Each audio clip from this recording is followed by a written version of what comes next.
อรุณสวัสดิ์ยามเช้าครับกับบรรยากาศฝนตกครับพี่น้องดูฝนตกทั้งคืนเลยครับโอ้ยสวัสดีครับสวัสดี FC ทุกท่านครับยินดีต้อนรับเข้าสู่ช่อง YouTube เอ็กซ์ดัมซิ่งครับผมโหฝนตกตั้งแต่เมื่อคืนนี้ยังไม่หยุดเลยครับน้ำท่วมบ้านกวดแน่นอนไม่ตายสิ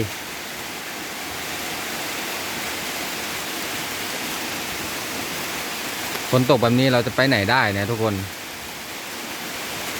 ทีมงานก็น่าจะไม่ได้วิ่งงานครับวันนี้ดูสถานการณ์แล้วผมว่าน่าจะตกทั่วแน่นอนครับ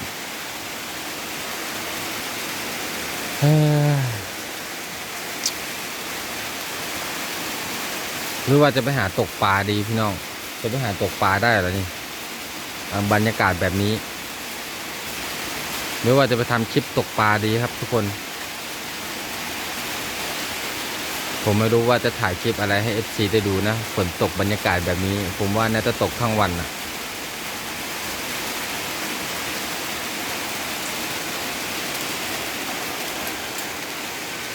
ตกทั้งคืนครับเมื่อคืนนี้ก็ตกทั้งคืนเลยผมก็เพิ่งกลับมาจากตลาดนะครับนี่เออบรรยากาศบ้านผมก็อยู่นู่นครับขายของตอนเช้าครับให้ตายสิแบบนี้อ่ะไม่ต้องทำอะไรแล้วทุกคนจริงไหม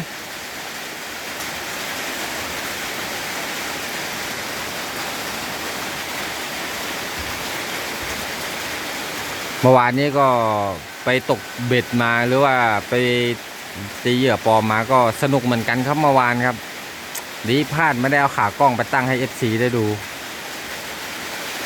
ถ้าผมไปหาโทรหนึ่งไม่ได้ก็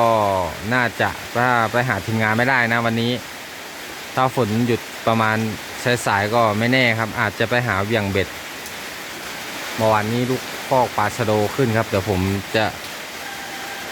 หาซื้อเหยื่อปลอมไปตีชะโดด้วยแล้วก็ซื้อเบ็ดตีปลาชะโดครับล่อแบบสนุก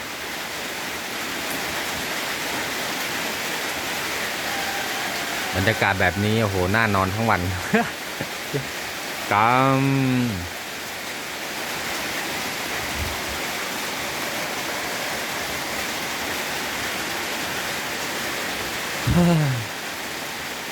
ผมก็เปียกหมดแล้วครับนี่เพิ่งกลับมาจากตลาดครับ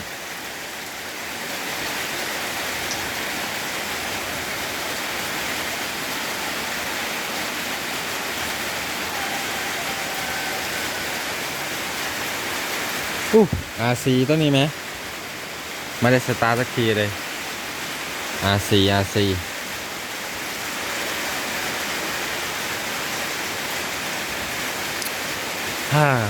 6 โมงแล้วนะครับนี่6 โมงเช้าครับยังอึมครึมอยู่เลยยังไม่หยุดเลยโอ้โหผมว่าไม่หยุดหรอกดูฟ้าว่ะแต่ตายซีแบบเนี้ยดูหัวเปียกหมดแล้วเห็นไหมเปียกหมดแล้วกำไม่รู้ว่าหน้าฝนหรือว่าพายุเข้าครับ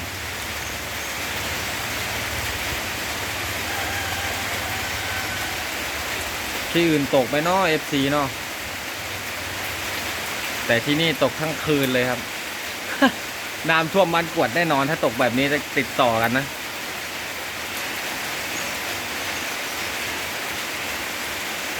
เมื่อวานนี้ช่วงเย็นก็ตกครับ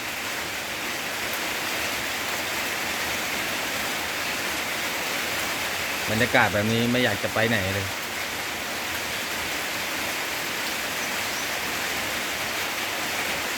ถ้าฝนซาหรือว่านิดหน่อยเราจะไปทำคลิปตกปลากันต่อครับสนุกดีครับเมื่อวานนี้ไปแบบอย่างแจ๋วเลยเมื่อวานนี้ประมาณช่วงเย็นครับประมาณ4 โมงเย็นถึง5 โมงเย็นอ่ะปลาชะโดเข้าครับพลาดแต่ผมไม่ได้ซื้อตีบางเจ้าก็นักตกปลาก็เขาก็ใช้นี่นะเขียดครับเขียดไปเป็นเกี่ยวเบ็ดเอา เมื่อวานนี้นักตกปลาก็เยอะครับเมื่อวานก็ไปพูดคุยกันก็โอเคนะ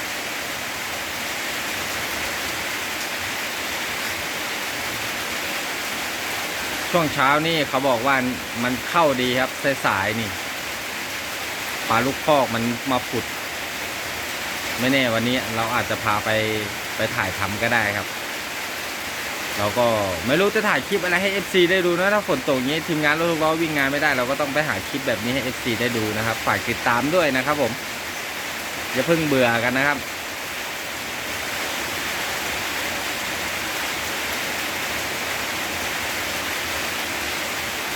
เราก็นั่งรอความหวังให้ฟ้ามันเปิด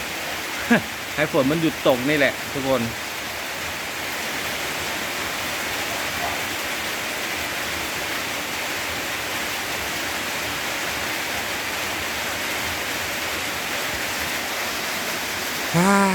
ว่าจะพาไปดูน้องใหม่รถพิวุฒิไม่รู้ว่าวันนี้เขาจะทำงานหรือเปล่านะครับ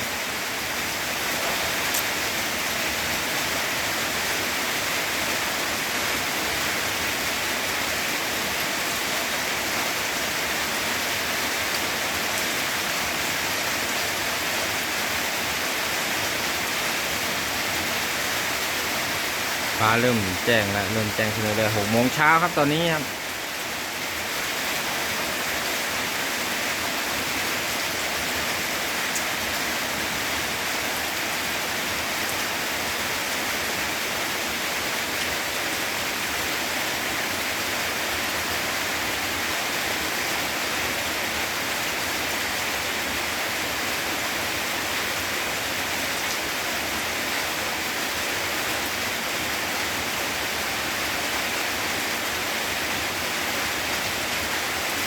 หยุดตกเถอะลูกเอ้ย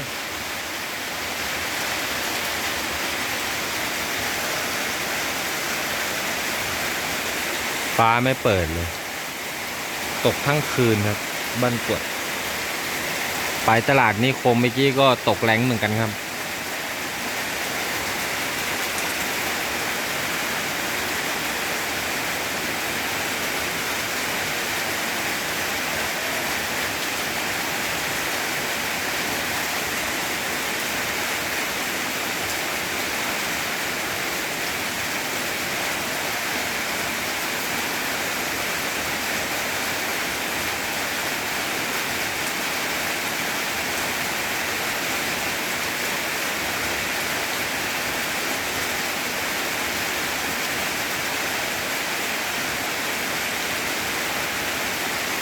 โอเคครับคลิปนี้ก็ขอจบไปเพียงเท่านี้แล้วกันนะครับผมเดี๋ยวรอให้ฝนซาหรือว่าฝนหยุดก่อนเราค่อยว่ากันครับเดี๋ยวเราจะไปไหนต่อเดี๋ยวเราจะบอก FC ทุกท่านนะครับคลิปนี้ก็ให้ฝนมันซาก่อนไม่รู้ว่าจะหยุดหรือเปล่าฟ้าไม่เปิดเลยครับทุกคนยังตกหนักเหมือนเดิมครับยังไม่อันนี้เลยโอเคครับคลิปนี้ก็บ๊ายบายครับสวัสดีครับ